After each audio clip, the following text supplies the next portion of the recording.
नमस्कार, मी सानिका। मोरपंख या यूट्यूब चॅनलवर आणि इन्स्टा आयडीवर तुम्हा सर्व रसिक प्रेक्षकांचे हार्दिक स्वागत। 30 दिवस 30 कविता शाळेतल्या आठवणीत रमवणाऱ्या या सिरीजमध्ये आज मी तुमच्या समोर घेऊन आले पद्मा भोळे यांनी लिहिलेली सकाळ नावाची कविता। ही कविता आम्हाला इयत्ता 8वीला होती।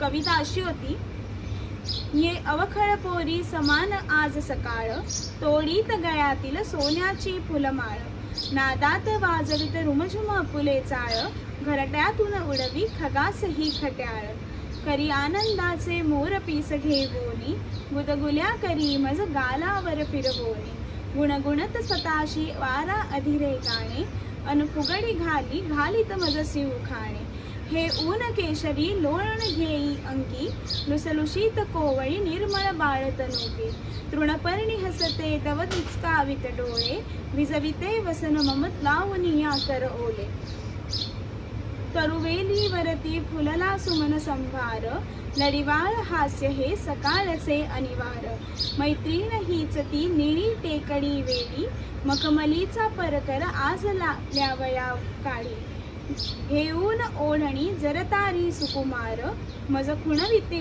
ये बनूनी अवखळ पोर, अन मलाही वाटे मुक्त सोडूनी केश, लेऊनी परी सम हलका निळसर वेश, होऊनी तरल या वाऱ्या समधावावे, सोनेरी असल्या उन्हात मिसळून जावे, गुदगुल्या कराव्या मूर्त बनवनी आनंद, गुणगुणत बसावे स्वतःशीच स्वच्छंद, सुमना परी निर्मळ हसुनी जगा हसवावे, अन विहंग बनूनी आकाशी विहरावे, या लीन तृणाला दव बनूनी नटवावे, अन माझ्यातून मी निसटून सकाळ व्हावे। कविता कशी वाटली हे कमेंट करून नक्की कळवा आणि मोरपंखच्या यूट्यूब चॅनलला सबस्क्राईब करा, बेल आयकॉनला प्रेस करायला विसरू नका आणि इन्स्टावर सुद्धा फॉलो करा। धन्यवाद।